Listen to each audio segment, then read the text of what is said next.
There's something about a boy on a bike, pedaling fast, the wind tugging at his hair, chasing a horizon he can't quite name. I've known kids like that, kids who live for the next hill, the next rush, the next story to tell. Mike Mansholt was one of them. 17, red-haired, a grin that could light up a room. He was the kind of boy who'd sail the Yukon with his dad one summer, then race down a German hillside the next. In July 2016, he took that spirit to Malta, a sun-soaked island in the Mediterranean, all cliffs and sea and promise. I can see him there, unpacking a backpack in a Sliema hotel room, his bike helmet tossed on the bed, ready for whatever came. That's where this story starts. With Mike, alive and pedaling, before the cliffs took him away. Mike wasn't new to adventure. I've learned that much about him. Back home in Bad Zwischenahn, a quiet town near Germany's northwest coast, he'd grown up with salt air in his lungs and a restless streak in his bones. His dad, Bernd, a goldsmith with a sailor's heart, had taken him canoeing through Canada's wild rivers, the two of them paddling under stars, laughing over campfires. Friends called Mike a whirlwind, always moving, always planning the next thing. Mountain biking was his love, though. Those knobby tires churning dirt, his lean frame leaning into turns. He'd saved up for a GoPro, strapped it to his helmet, filmed drops and jumps to show off later. "Look at this," he'd say, eyes bright, replaying a skid that had made his heart race. That's the Mike who landed in Malta, a boy who said yes to life every time. He'd come with his girlfriend that summer, a first trip abroad together, I'd guess, all teenage excitement and sunburned shoulders. They checked into a hotel in Sliema, a bustling spot on Malta's east coast. White buildings, blue water, the kind of place you'd pick for a postcard. She left early, though, flew back home for reasons no one said, and Mike stayed on. Alone now, but not lonely. I can picture him in that room, his bike propped against the wall, a map spread out, tracing routes with a finger. July 18th, he rented a mountain bike from a shop near the harbor, a blue and black Lombardo 270, sturdy enough for Malta's rocky paths. "I'm off," he texted someone, maybe Bernd, maybe a friend, his thumbs quick on the screen. "Gonna ride up to Dingli Cliffs." That's 250 meters of limestone, the island's highest edge, a view worth the climb. He pulled on his helmet, clipped his GoPro on, and pedaled out into the sun. I think about that moment, Mike rolling through Sliema's streets, the sea glinting to his right, his red hair catching the light under that helmet. He didn't know it'd be his last ride. How could he? I've seen lives cut short before, and it's always the same. They start with a yes, a step, a turn of the wheel. That text, "I'm off," was the last anyone heard from him. 8 days later, they'd find him at the bottom of those cliffs. But not the way you'd expect. That's where this story turns, where a boy and his bike meet something I still can't explain. Mike Mansholt pedaled out that day, full of life, full of tomorrow. What happened next? That's where the shadows start.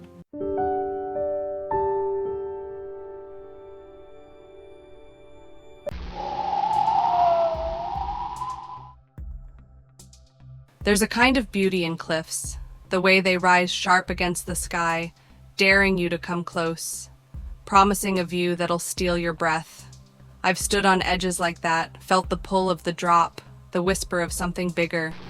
For Mike Mansholt, Dingli Cliffs were that promise, a jagged spine of limestone on Malta's western shore, 250 meters above the sea, the highest point on an island that's all sun and stone.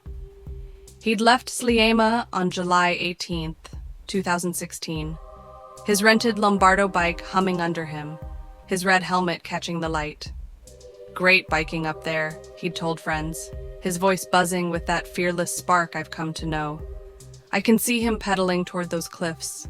17, alive, chasing a horizon, not knowing it'd be the last one he'd ever chase. Dingli's not a place you stumble into. It's remote, a stretch of coast where the road narrows and the world feels raw.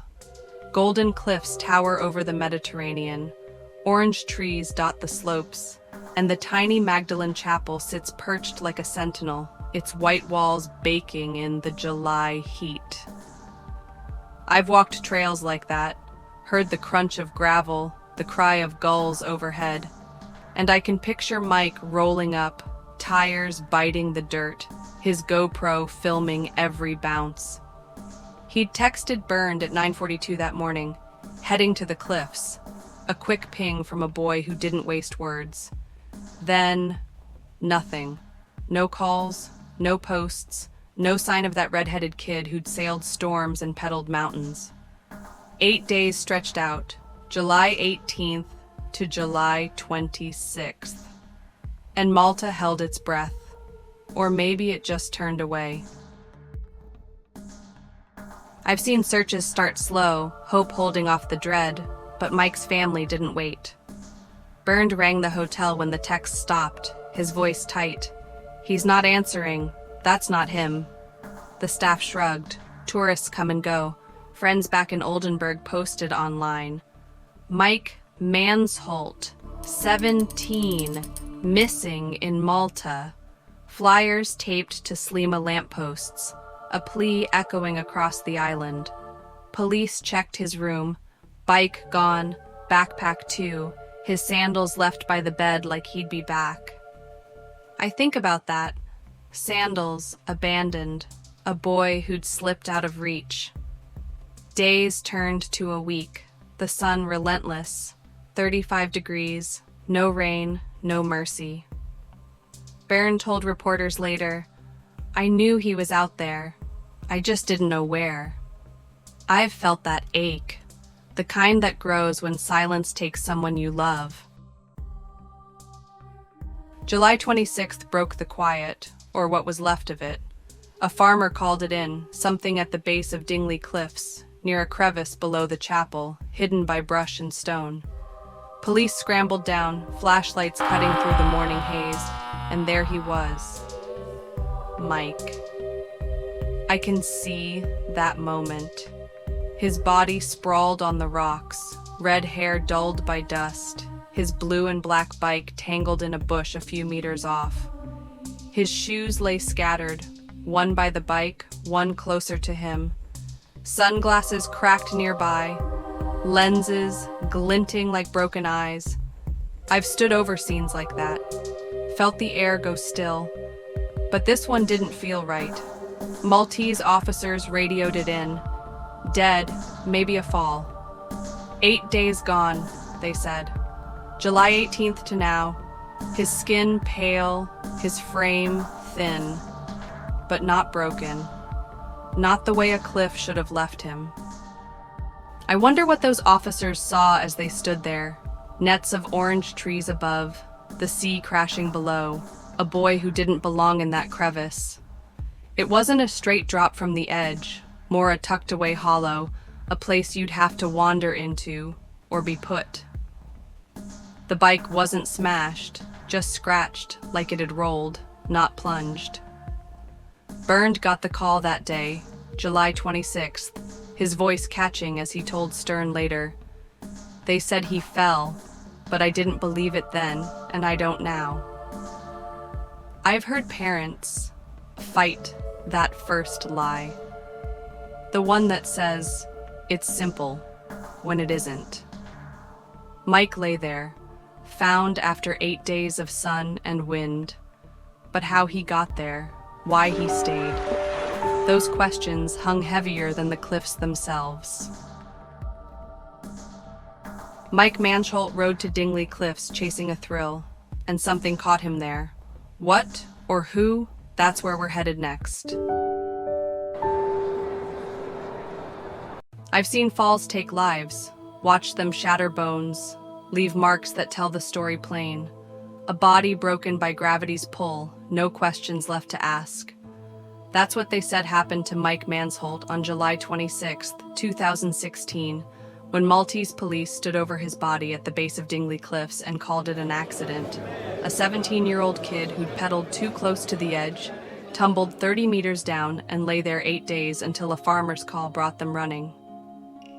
Natural death, they ruled. Voices clipped, case all but closed. I've heard verdicts like that before, quick, tidy, meant to hush the whispers. But this one didn't sit right. Mike's fall, if you can call it that, didn't leave the scars it should have, and the cliffs kept secrets the police wouldn't touch. Picture that scene, July 26th, Dingli Cliffs, the morning sun climbing over Malta's western shore. Officers scrambled down to that crevice, limestone jagged under their boots, orange trees netting the slopes above, and found Mike sprawled on the rocks. 8 days in the heat, 35 degrees, no shade, had taken its toll. His skin pale, his frame thin, his red hair dulled by dust and time. Nearby, his blue and black Lombardo bike sat tangled in a bush, just scratched, not smashed. His shoes scattered like breadcrumbs, one by him, one closer to the bike. Sunglasses lay cracked a few feet off, lenses glinting in the light. I've walked crime scenes like that, felt the weight of what's left behind, and I can hear those officers muttering, "He fell, had to be." But then came the autopsy, and the story started to fray. Moderato Hospital, Malta's main forensic hub, got Mike's body that day. Pathologists in white coats, tools gleaming under fluorescent lights. Their report was thin, 1 page, no photos, just words that didn't add up. Dead 7 to 8 days, they said, pinning it to July 18th, the day he'd ridden out of Sliema. Cause? Unestablished. No broken bones, not a single one, no crushed skull, no snapped spine. Nothing you'd expect from a 30-meter plunge onto rock. I've seen falls, from half that height crack ribs, splinter legs. But Mike?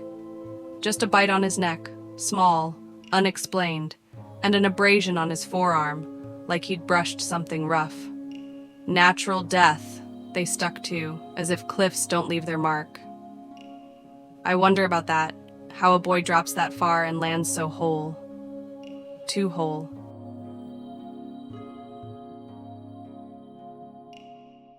Bernd Mansholt got the news by phone, a call from Malta that hit like a fist. He fell, they told him. Broke his back, maybe. We're sorry. But when he pressed, asked for the report, the photos, they hedged. It's done, they said, voices flat, offering little beyond that natural label. I've heard parents fight those calls. Bernd did too. Mike was strong, he told Stern later, a biker, a sailor. He didn't just fall. The bike nagged at him, barely scratched, handlebars bent, but not broken, like it had rolled off a path, not crashed down a cliff. And that crevice, it wasn't a sheer drop from the edge, more a hidden pocket, a place you'd have to stumble into, or be left. I can see Bernd pacing, replaying it. How'd he get there and why? Then there were the whispers, bits that didn't make the report, but trickled back to Bernd. A farmer near the cliffs, the one who'd called it in, had acted odd. Fresh cut grass and onions strewn nearby, like he'd been busy before the police arrived. No one asked why. Not on paper, anyway. Locals told Bernd later the bike was found up the slope, not down, like Mike had been riding toward the top, not away. I've puzzled over details like that, clues or just noise, and they stick with you. 8 days out there, they said, July 18th to 26th. Heat stroke maybe, dehydration, but no fractures, no blood pooling under shattered limbs. I think about that crevice, the bike, the farmer. and I hear Rule's voice in my head. Falls don't lie, but this one might have. Maltese police boxed it up. Mike Mansholt, accidental fall, case closed. They shipped his body to Germany a month later, August 2016, sealed in a coffin with a certificate that promised answers, but didn't. I've watched cases turn on moments like this. When the official line feels too thin, when the ground beneath shifts. Bernd clung to his boy's strength. He didn't just fall, and waited for Germany to look closer. What they found. That's where the real questions start. The kind that dig deeper than any cliff could hide. Mike's fall wasn't a fall, or not the one they claimed. Something else broke that day, and we're about to find out what.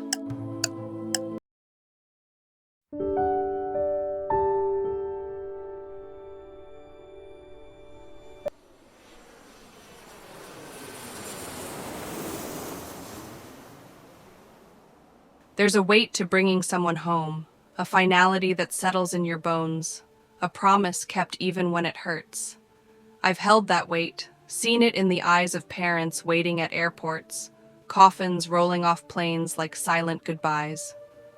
For Bernd Mansholt, that moment came in August 2016, a month after Mike was found at Dingli Cliffs. He'd fought the Maltese police's accidental fall line, fought the image of his red-headed boy tumbling 30 meters to a crevice that didn't break him right. Now, Mike was coming back to Oldenburg, Germany, sealed in a coffin, shipped with a certificate from Malta that swore he'd been embalmed, examined, explained. I can picture Bernd standing there, hands clenched, hoping for answers, not knowing he'd get a nightmare instead. The coffin landed at Bremen Airport, late summer, the air thick with heat and grief. Bernd had pushed for a second autopsy. Malta's one-page report, that natural death scribble, wasn't enough for a father who'd sailed the Atlantic with his son. He wanted German hands to look closer, to tell him how Mike died, to give him something solid to hold on to. The Medical University of Hanover took the case. Pathologists in sterile rooms, steel tables gleaming, ready to unravel what Malta wouldn't. I've been in places like that, smelled the antiseptic, heard the hum of lights, and I know how hope and dread tangle when the scalpel starts its work. They opened the coffin, and what they found wasn't Mike, not the way Bernd remembered him. He weighed 16 kilos, 35 pounds, a number that hit like a slap. Mike had been 1.67 meters tall, lean but strong, a biker who'd pedaled mountains and hauled canoes. 8 days in Malta's sun, July 18th to 26th, could thin a body, sure, but this? I've seen decomposition take its toll, skin sinking, flesh giving way, but 16 kilos was wrong, hollow, like something had been carved out. The doctors kept going, their hands steady, their notes piling up. No broken bones. Still none, just like Malta said. But then the real shock. Most of his organs were gone. Heart, brain, lungs, liver, pancreas, right kidney, stomach, small intestine, bladder, adrenals, all missing. Left behind? Just his left kidney, spleen, diaphragm, large intestine, pieces of a boy who'd once been whole. I've held my breath through autopsy reports, seen families crumble when the words land, but this was something else. No formalin either, not a trace of the embalming fluid Malta swore they'd used. The certificate lied. Mike's body hadn't been preserved, hadn't been cared for. It had been left to rot, or worse.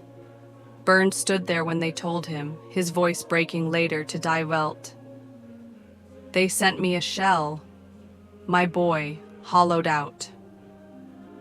I can see him, eyes fixed on that coffin, picturing Mike's grin, his red hair, the heart that had beat fierce through every adventure. Gone now, lost somewhere between Malta's cliffs and Germany's labs. What took it? Who?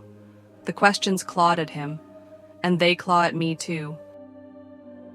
Malta had an answer, flimsy, tossed across the sea like a shrug. Forensic expert Mario Sherry emailed Bernd. Rodents got the organs, nibbling away over 8 days. The brain liquefied in the heat, 35 degrees, no shade, just time. I've heard excuses stretch thin, seen them snap. But this one buckled fast. German doctors shook their heads. No bite marks beyond that small one on his neck. No gnawed flesh, no rodent tracks. A brain doesn't vanish that quick. Decompose, yes, soften, sure, but not dissolve to nothing in a week. I think about that. 8 days under a Maltese sun, a body in a crevice. And I hear rules whisper, nature doesn't steal like that, not without help. Sari doubled down. You're wrong, he wrote, but the empty coffin screamed louder. Bernd didn't buy it. Not the rodents, not the heat, not the silence from modern-day hospital. He'd sailed with Mike, felt his heartbeat against the wind, and now that heart was gone, along with everything that made him Mike. I've watched fathers turn loss into fire. Bernd did too. What happened to his organs? He asked anyone who'd listen. Police, reporters, lawyers. Malta's file stayed thin. No photos, no tissue samples, just that natural death line and a promise of embalming they didn't keep. Was it sloppy work? Organs tossed in a rush? Something darker, taken, sold, hidden? I've chased theories like that, felt them twist in my gut, and Bernd felt them too. They took more than his life, he said, voice raw, and I believe him. The Hanover report landed like a stone. No cause of death, no organs to test, just a shell where Mike used to be. I think about that coffin, 16 kilos of a boy who'd been everything to his dad, shipped back with lies instead of answers. Malta closed the case, but Germany didn't. Not yet. Bernd stood over those findings, his sailor's hands trembling, and knew this wasn't over. I've seen truth slip through cracks like that, cracks wide enough to swallow a heart, or bury it somewhere we haven't looked.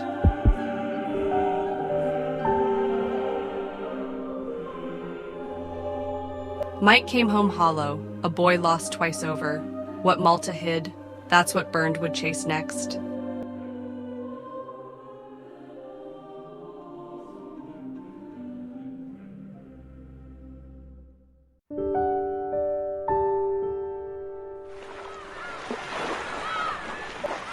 I've seen men fight for the ones they've lost, fathers who turn grief into something fierce, something that won't bend. Bernd Mansholt was one of those men, a goldsmith from Oldenburg, Germany, with a sailor's hands and a heart that had sailed the Atlantic with his son, Mike. In August 2016, when that coffin landed, 16 kilos of a boy who'd been so much more, Bernd didn't crumble. I've watched parents break under less, but he stood there, staring at the Hanover autopsy report.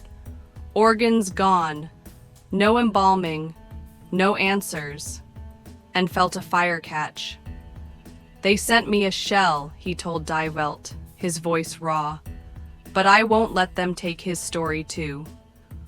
Mike was 17, red-haired, fearless, and Bernd wasn't about to let Malta's silence bury him twice.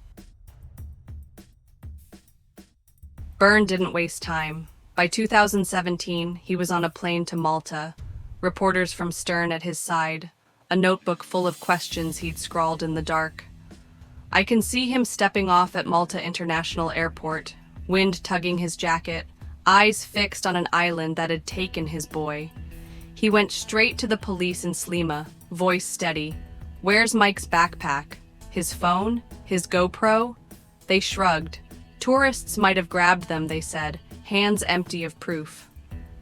Possible, an officer muttered, but Bernd wasn't buying it. I've heard that tone, dismissal dressed as help, and it stings when you're chasing truth.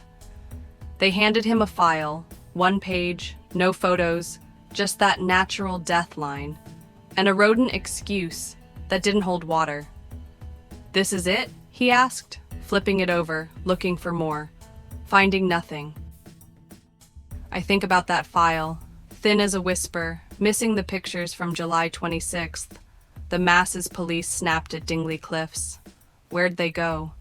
Bernd pressed harder, tracked down locals who'd seen Mike ride out, their voices low. He was heading up, not down. Up the cliffs, not away. Toward the top where the farmer's grass lay cut, where onions scattered like strange clues. I've chased threads like that, bits that don't fit, and Bernd clung to them too.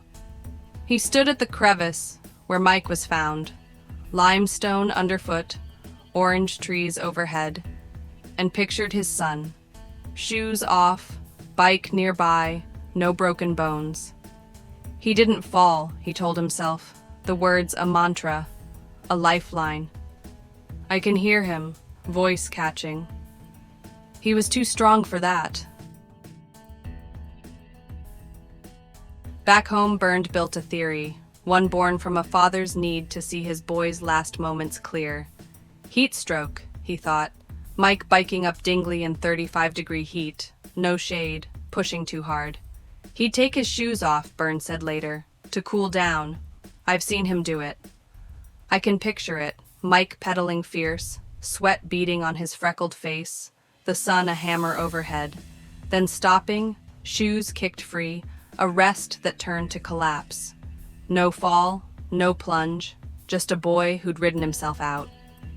It fit the no fractures, the crevice, but where was the proof? No organs to test, no blood to trace. Malta had stripped that away. I felt theories like that, half hope, half ache, and Bernd held it tight, even as it slipped through his fingers. He didn't stop at theories. Bernd went to the hotel, Tower Road, Slima, stood in Mike's room, sandals still by the bed, a ghost of that July morning. He was here, he told Stern, touching the walls like they'd talk back. Staff remembered a kid with a bike, red helmet, quick grin. But no one saw him leave. Bernd tracked the rental shop. Lombardo 270 returned by police. Scratched, but whole. No answers there either. I've walked those paths, knocked on doors that stay shut, and I know how they echo. He asked about the farmer, cut grass, odd timing, but police waved it off. Coincidence? Bernd didn't think so, and neither do I. Something moved out there, something that left Mike in that crevice, and took his pack along the way. Malta gave him nothing, silence thicker than the cliff's stone. They don't care, he told reporters, voice hard now, but I do. I've seen men like Bernd, sailors who'd weathered storms with Mike at the helm, turn that strength inward, chasing justice where others quit. He sold his goldsmith shop, hammer and gold traded for plane tickets and pleas. I need his things, he said, his phone, his camera, something to hold. I think about that, Mike's GoPro, those last frames it might have caught. Gone. Like his organs, like the truth Malta wouldn't give. Bernd stood at Dingli one last time, sea crashing below, cliffs looming, and knew this wasn't over. Not for him, not yet. Bernd Mansholt searched, for Mike, for answers, for a piece of his boy they couldn't take. What he'd find, that's where the fight really begins.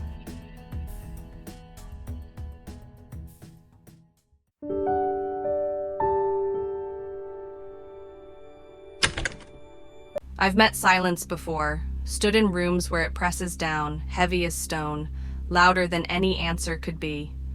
For burned Mansholt, that silence came from Malta, a wall he couldn't climb, built by police and pathologists who'd locked Mike's story away with his body.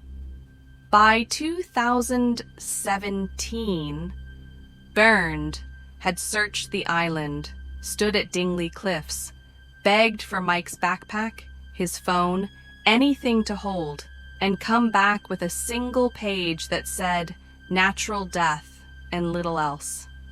I've seen men like him, sailors who'd faced storms with their sons, hit walls and keep swinging. But Malta didn't budge, and what they wouldn't say about Mike's missing organs spoke louder than the cliffs where he'd lain for 8 days. Bernd had the German autopsy, 16 kilos, no heart, no brain, no embalming, and Malta's excuse, rodents ate the organs, heat melted the rest. I can hear him reading that email from Mario Sherry, their forensic man, words typed quick, like a brush off. Rats got in 8 days in 35 degrees. Your doctors are wrong. I've chased lies that thin, felt them crack under a glance, and Bernd felt it too. No bite marks, he shot back, voice hard. No formalin. What are you hiding? Sari didn't flinch, wrote again, doubling down. Embalmed, rodents, end of story. But the Hanover report screamed different. No gnawing, no preservation, just a boy sent home hollow, and a father left to wonder why. I think about that, organs gone, from heart to bladder, and Malta's file mute on where they went. No tissue samples, no photos from July 26th. Masses taken at the cliffs, Bernd heard, but never shared. I've puzzled over gaps like that, seen them swallow truth whole, and they nag at you. Was it sloppy work? Modern-day hospital rushing, tossing Mike's insides like trash? Something uglier, organs taken, studied, sold? I've heard whispers like that before. Daphne Caruana Galizia, Malta's slain journalist, wrote of doctors pocketing parts decades back. But proof? Nothing stuck. Bernd stood in Sliema, asking police, "Where's his heart?" and got shrugs. Silence thicker than the sea below those cliffs. He didn't let it rest. In 2017, Bernd hired lawyers, Veronique Daly and Dean Hiley, smart, sharp Maltese locals who knew the system. They filed a plea to Magistrate Marcian Farrugia, the one who'd signed off on natural death. Reopen it, they demanded. Organs, missing, no embalming, lies on paper. This wasn't an accident. I can see Bernd in that courtroom, Oldenburg grit against Malta's white stone, hoping for a crack in the wall. Farrugia didn't blink. No evidence of foul play, she ruled, voice flat, case shut. Twice she'd say it before the year was out. I've watched justice slip like that, doors slammed when they should have swung wide, and it burns. They're protecting something, Bernd told Stern, eyes dark, and I wonder too. What were they guarding? A mistake, pathologists botching the autopsy, dumping evidence to dodge blame. A secret, something darker in those cliffs, someone who'd seen Mike ride up. I've stood where Bernd did, felt the weight of no, and it's a cold thing. He asked about the farmer, cut grass, onions, odd timing, but police waved it off. Nothing there. The backpack, the GoPro, gone, they said. Maybe tourists, maybe lost. No search, no care. I think about those cliffs, 250 meters of limestone, orange trees, netting the silence, and I hear Rule's voice. Something hides there, something they won't name. Bernd heard it too, and he wasn't done fighting it. Malta's silence wasn't just a no, It was a dare. Bernd took it, stood at Mike's crevice one last time, sea crashing below, and made a promise. I'll find you, all of you. I've seen fathers carry that kind of vow, sailors who'd weathered worse, and Bernd carried it home. Malta thought they'd buried the case with that single page, but they didn't know Bernd Mansholt. Not yet. The wall held, for now, but Bernd's fight was just warming up, and it'd cross oceans before it was done.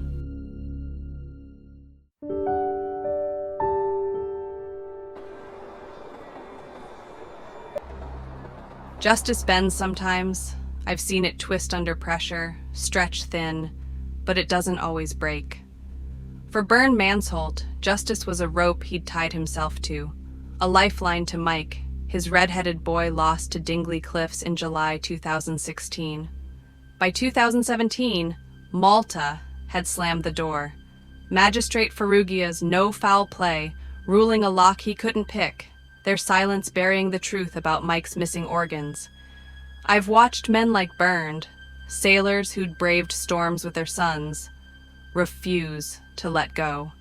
He'd searched Malta, stood at that crevice, vowed to find Mike's heart, and now he'd take that fight across oceans, into courtrooms where the walls were higher, but not unbreakable.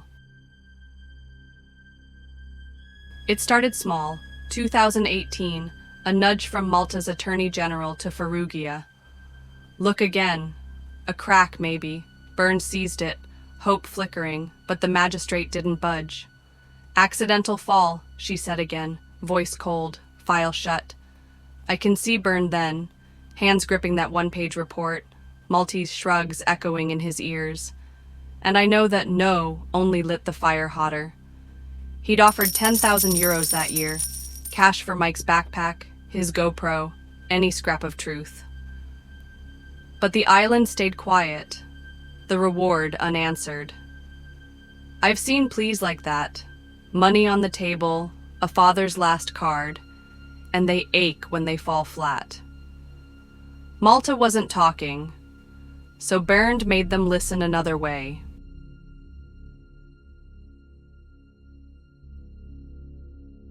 By 2021, he'd gone bigger, back to Germany, to Oldenburg's courts, where his sailor's grit met legal steel. With lawyers in tow, Veronique Daly and Dean Hilly still at his side, he asked for a European investigation order, a rare move to force Malta's hand across borders. Manslaughter, Oldenburg prosecutors typed. Organs gone, no embalming, lies from modern-day hospital. This wasn't an accident. I've stood in courtrooms like that, felt the air tighten as papers pass, and I can hear Bernd, give me my son's story. The request went out. German embassy, justice ministry, diplomatic channels humming, but Malta's sovereignty was a wall. No interest, Daly told Stern in 2018, and 2021 proved it. Farrugia didn't flinch, police didn't move. Silence held. I think about that fight, Bernd selling his goldsmith shop, his hammer traded for plane tickets, his house sold to fund the chase. I've given all, he told Die Welt, voice worn but unbroken, and I believe him. He'd sailed the Med with a new family by then, scattered Mike's ashes in the North Sea, September 2016, but the weight stayed. I can see him on that boat, wind in his face, Mike's absence a shadow at the helm, knowing every euro, every plea, was for a boy who'd peddled cliffs and deserved more than natural death. Malta didn't care, Sari's rodents line, the missing photos, the farmer's odd grass, all locked away. But Bernd did, and that's what kept him swinging. I've watched walls hold, seen them loom over men like Bernd, but they crack sometimes, even if it takes years. He stood in Oldenburg, lawyers whispering, "It's tough, Malta's their turf," and nodded. sailor's eyes sharp, hands steady. They think it's over, he said. But I'm not done. I hear that resolve, feel it in my bones. And it's the kind Rule loved. A father who'd lost everything but his fight. The European order stalled, diplomacy a slow grind. But it wasn't the end, just a pause. Burns' odyssey stretched on, courts, cliffs, a sea between him and Mike's truth. He'd given all, and he'd give more before this ended.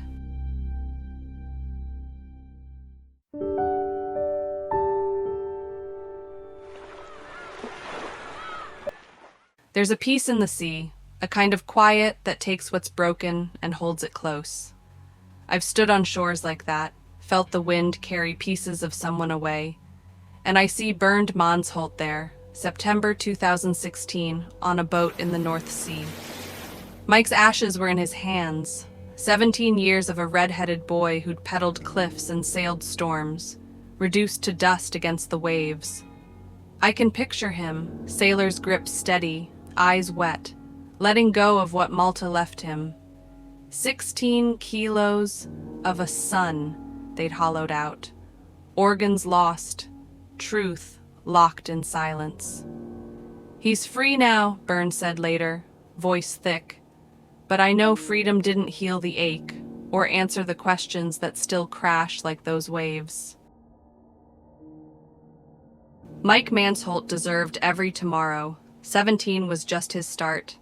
He'd ridden out of Slima that July, bike humming, GoPro rolling, chasing Dingli cliffs with a grin I can still see.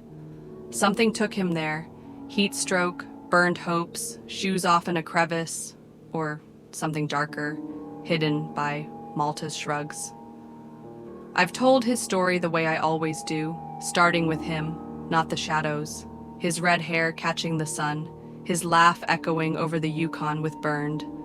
8 days at those cliffs, a fall that wasn't. Organs gone to rats, or worse. Malta closed the case. Ferrugia's no foul play, Sherry's excuses, but Burned didn't. He sold his shop, his house, pushed courts from Oldenburg to Europe, and came back with a vow: I'll find you. I think about that. Mike's light against Malta's dark, a father's fight against a wall that won't crack. The backpack, the GoPro, lost, they say, to tourists or time. But I wonder. I've felt mysteries like this, seen them linger in the wind, and they don't fade easy.